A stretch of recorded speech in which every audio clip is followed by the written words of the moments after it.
It's finally that time of year. It is finally the last episode of the Raw and Smackdown recap before WrestleMania as Brett is fixing the room.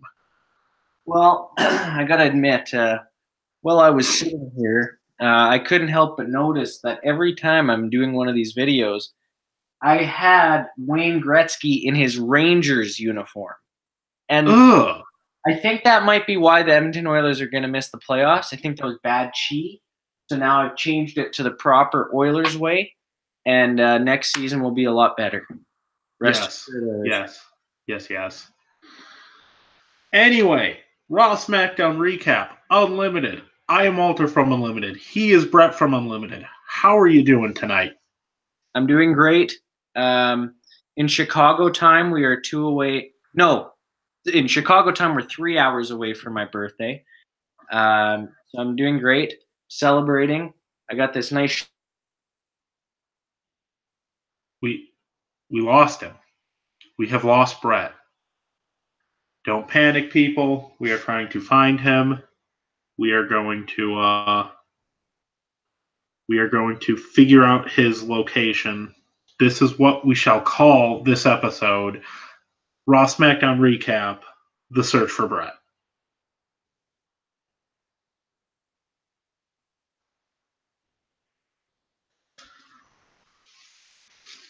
I will keep every single one of you updated on this.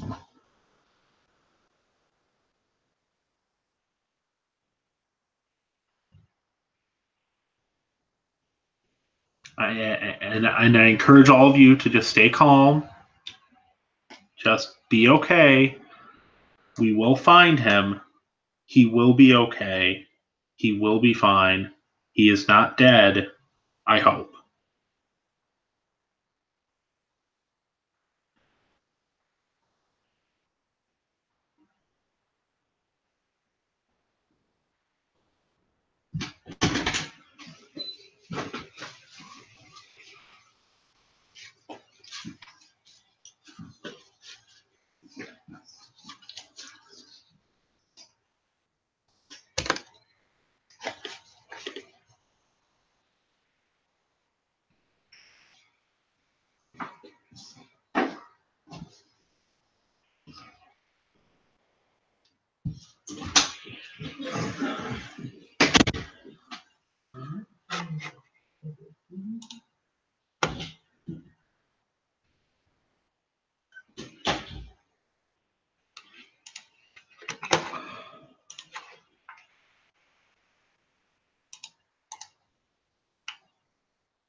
We are working on it as we speak to get the show on the road.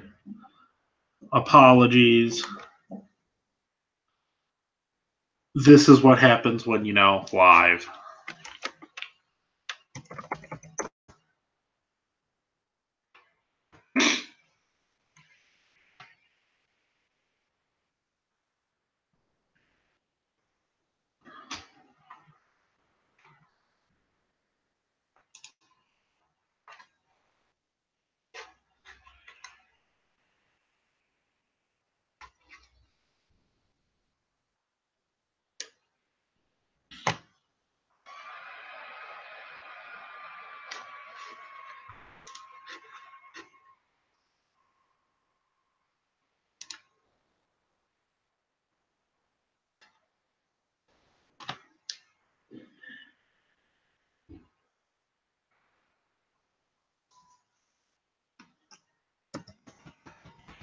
Oh my God, I'm back. We have found him. I can call off the FBI search. I was abducted by no. My laptop is one of those wank pheasant laptops that can't hold a charge, so now it has to be plugged in. Actually, but now my battery actually is charging. I don't know. Something's wrong with my Mac. I made it all the way through university, so it makes sense that it's dying now. It was a good Mac. Rest in peace. But it might do that again. I can't guarantee that it won't do that again, but we'll just all have to live with the consequences, right, Walter? Yes, we will. Okay. Well, I'm ready to get talking about some wrestling if you are. I most certainly am. So let's start with headlines, which, big one. Your entire main event of WrestleMania got arrested. In one of the best segments I've seen in a long time. Oh my God, that was so good. My favorite was when Ronda just drove the car into the cop car. It started out like ridiculous, and every time I was like, it can't get more ridiculous, and then it got more ridiculous. I love it. That's like my favorite type of like wrestling segment. Then when Charlotte kneed her in the head through the window. Oh man, that was great timing. It looked good. Everything looked good. That awesome. That should have been the last shot we see on Raw before Mania.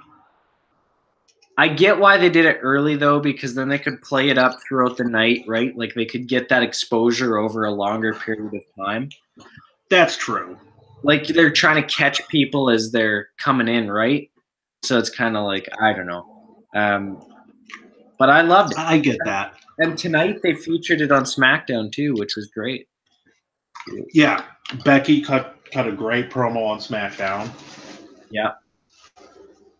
SmackDown was filled with a lot of good promos. All week was filled with a lot of good promos. Then people are stepping up their game.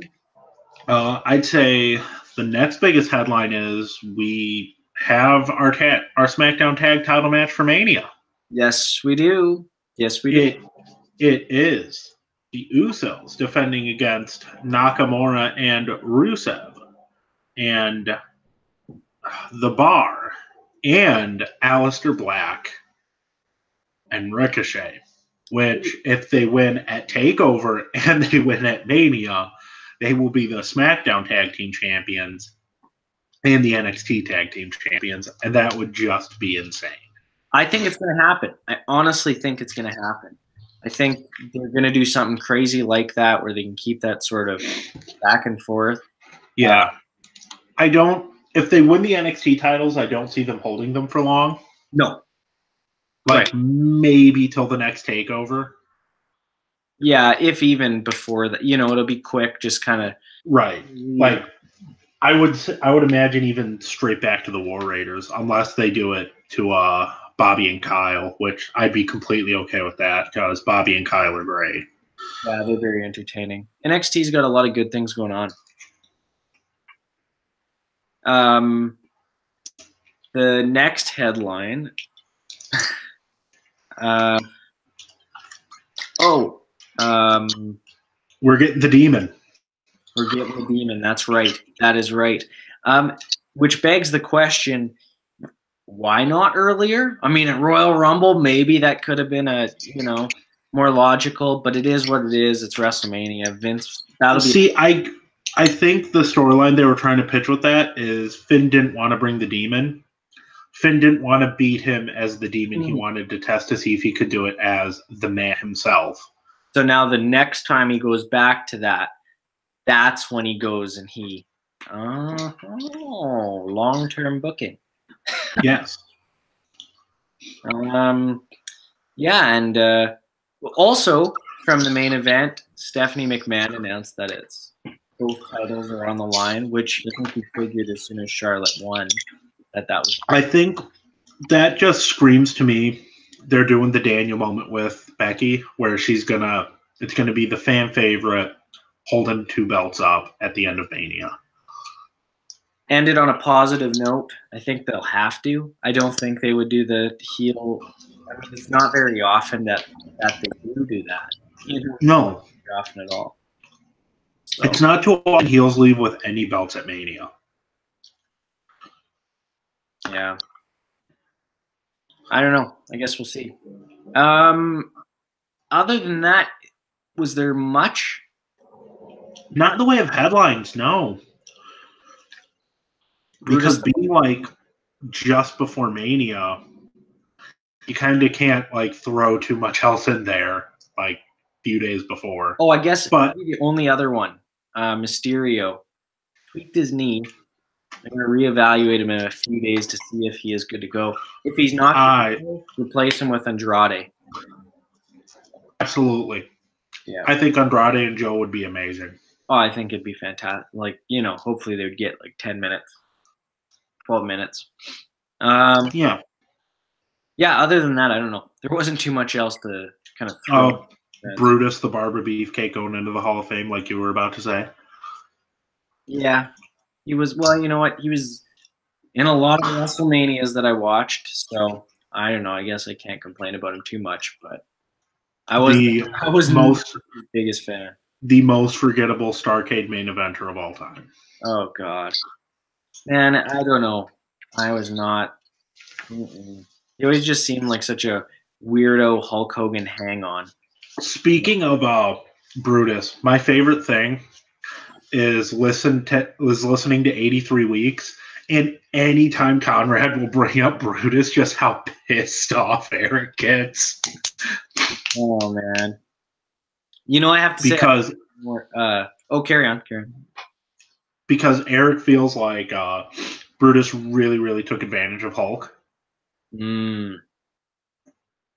Probably a pretty fair statement, I would think. Right. As you were. I was going to say, I was listening to a lot of 83 Weeks, but now I'm listening to more of Something to Wrestle. I love that. I have not started Something to Wrestle, though I've heard it's very good. Oh, dude. It's the best. It's thebomb.com. You got to do it. You got to. Yeah. And Richard is it's the closest thing you'll come to hearing Vince McMahon. It's the closest thing you'll come Imagine if Vince McMahon started a podcast. That'd be ridiculous. I just don't think he'd know how to do it. No. That time he tried to do that AOL chat line or whatever, and he was... Oh, my God. Embarrassing. What should we get to next? Are 3 stars? I would say. Mine is very simple. Just the 3 stars or just the 3 women. They put on a fantastic show this week. They got everyone hyped up for their match. They are my 3 stars, those 3. Any order you want. See, because I want to fit Kofi and Bryan in there, because the last segment they did on SmackDown was outstanding. And I think SmackDown ended on a far better note than Raw did, especially leading into your biggest show of the year. Like, those two cut impassioned promos. And just the last shot, just to zoom in on the most serious face Kofi has ever had. Oh, so good. But so I'll say the same as you, but with an honorable mention to Kofi and Bryan. That's I was telling Walter before we went live that I haven't seen that segment yet. I missed the last 15 minutes of SmackDown, so I have to go watch that. Which is why, I'm sure it's going to be pretty damn good. I have to say, too, I know we didn't talk about it in the highlights, but man, oh man, AJ Styles and Randy Orton, they had the crowd standing on their feet, man. They did. Those two get it. Oh. They know how to play the crowd. They know how to get the reactions they want. I loved when Orton did the whole, you were scratching and clawing trying to get an opportunity wrestling in high school gyms, I was wrestling at WrestleMania. And then AJ was like, yeah, well, I was doing that. You were in the WWE. Getting suspended for failing drug tests. This is, when he called him a corporate bitch, Randy Orton calling AJ Styles the new corporate bitch after Cena. Yeah. And the brawl and the RKO out of the Phenomenal Forum, which makes me think that we're not going to see that spot at Mania. I think, I don't know. I'm not even going to estimate. I want that match to blow my mind. I think that this really illustrates what WWE was missing for quite a few years, in that just this solid middle card that these two guys don't need a title. They don't need a gimmick. They don't need like a match, gimmicked match, anything like that. They literally they're both extremely talented, both capable of being top guys. Throw them in your middle card, give them a real type of feud to build on, and man, you got yourself a like very anticipated match. Then that's what you need in your middle card. Oh yeah.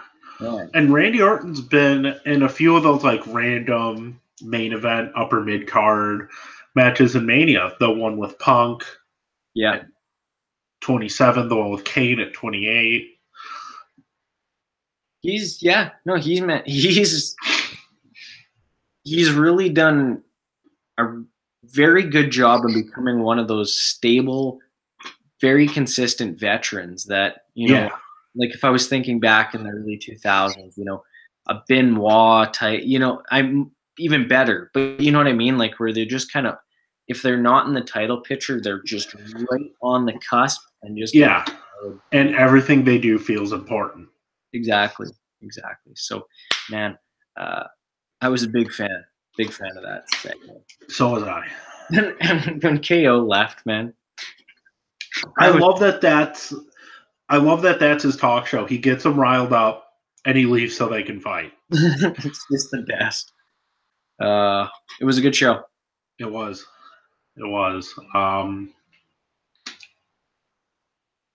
So, do we want to go to the questions?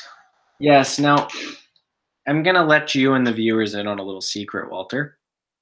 Every weekend when I'm producing questions in my mind for this segment, okay, I come up with probably 30, 40, 50 questions, okay, and I have to narrow it down to only 3. So there's a lot of whittling, you know, I'm coming up with all these questions. So, but I try to get the very best 3. Okay, but this weekend was particularly, you know, exaggerating and fantastic in my mind and coming up with questions because it's WrestleMania season. So I couldn't get down to a top 3. I got down to a top 5 questions, Walter. And these questions are 5 of the best questions you will ever be asked in your life. Okay? Okay. Okay, you got to be ready for this. I most certainly am. Okay. Question number 1. Okay, it's in the paper. Was the double doink spot at WrestleMania 9, where they totally punked out Crush, the greatest performance in the history of WrestleMania? And why is it? It's without a doubt the best performance in WrestleMania history because Matt Bourne managed to clone himself. That he did. Oh, what is your favorite? Just branching off to that. What is your favorite WrestleMania moment? Oh, my favorite WrestleMania moment. It's between 2. Okay. It's between Bryan winning at 30. Oh, my. And total personal favorite here, personal bias, Savage winning at 4. That's a very good answer. That's a very good answer, Walter made.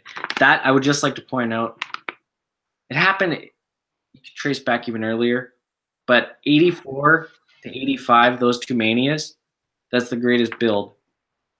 And I think the best build to any sort of feud between Savage and Hogan. Oh, yeah. The whole Mega Powers is just...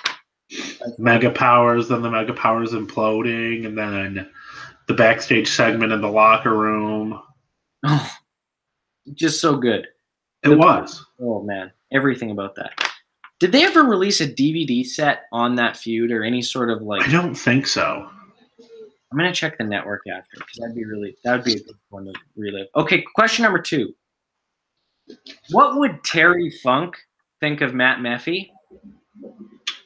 You would think that he's an egg-sucking dog. Thank you. Question number 3. If you were in the back of a cop car with Becky Lynch and Ronda Rousey, would that A, frighten you, B, intrigue you sexually, or C, cause you to smash a window? I'm going to go with both B and C. We're not going to try and figure out how those. This is a family show. Question number 4, you sick freak. Which 2 current WWE stars would you like to headline WrestleMania 36? You can only pick 2.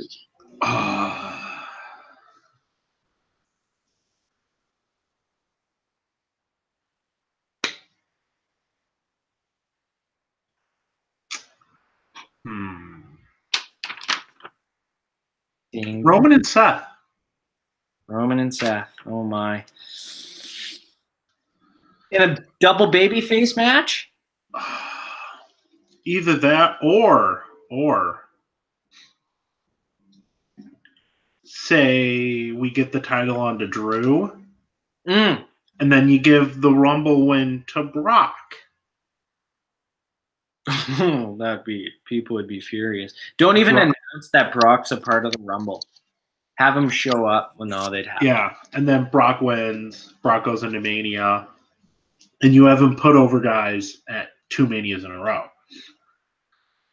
That'd be all right. Okay, I'd be cool with that. And what if there was a WrestleMania in 30? This is still question 4. What if WrestleMania 37 was in North Korea? Would your answer be the same? Yes, but with Kim Jong-un as the special guest referee. I wouldn't put it beyond Vince. Okay, question number 5. This is the final question. As we all know, WrestleMania 10 featured one of the greatest ladder matches of all time between Shawn Michaels and Razor Ramon.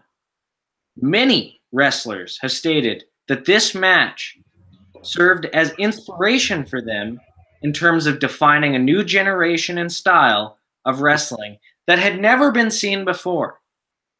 With that in mind, how big is Batista's dick? 8 2/3. Yeah, those are the questions. Jesus. Oh, man. Matt Meffy's going to fire us. I'd ask you what goes on in your head, but I'd be afraid to know the answer.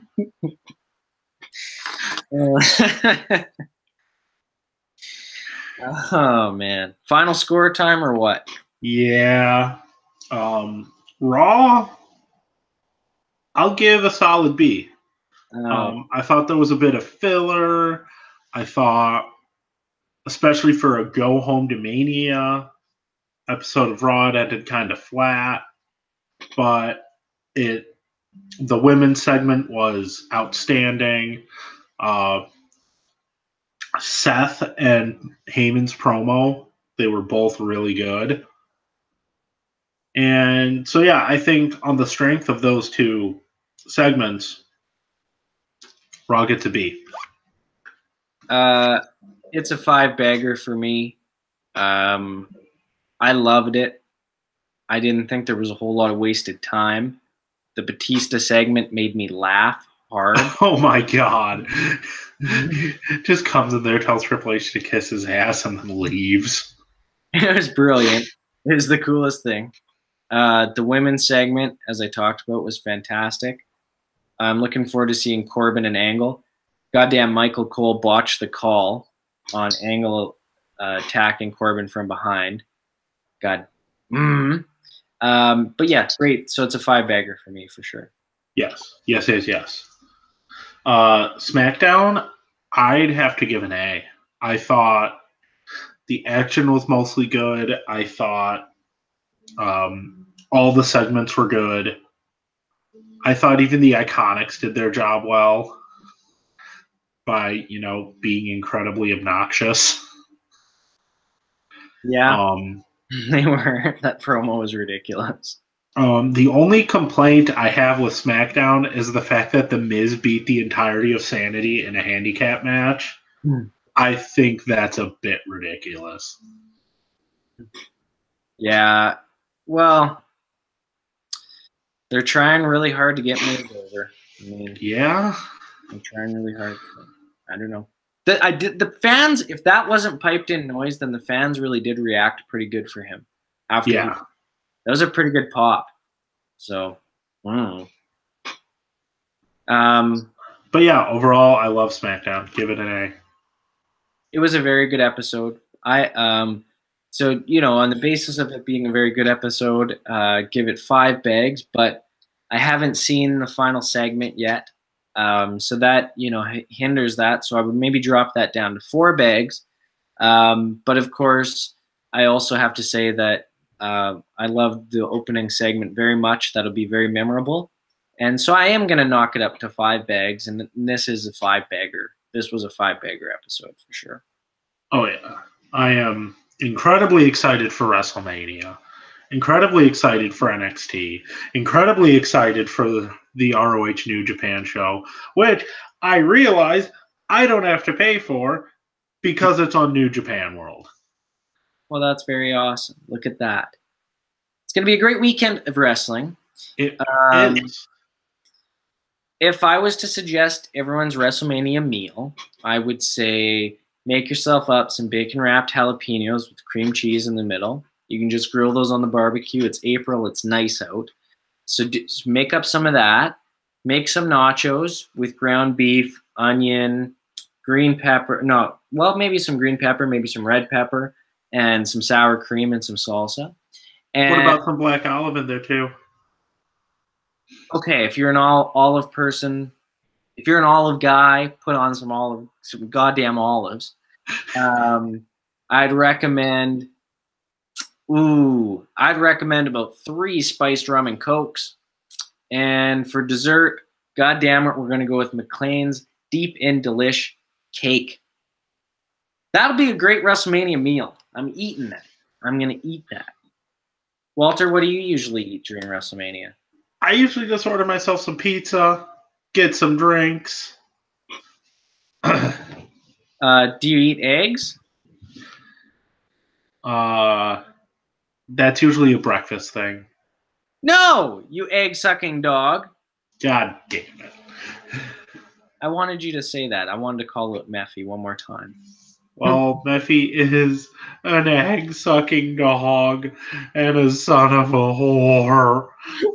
Uh-oh, those comments. Oh, God. You're definitely getting fired now. Well, if you want to hear us discuss more about WrestleMania, make sure you tune in tomorrow for the WrestleMania Predictions podcast on Brett Litkey's birthday. Yeah, it's my birthday tomorrow. Woohoo! And I'm going to get Walter to sing Hey There, Delilah in A minor.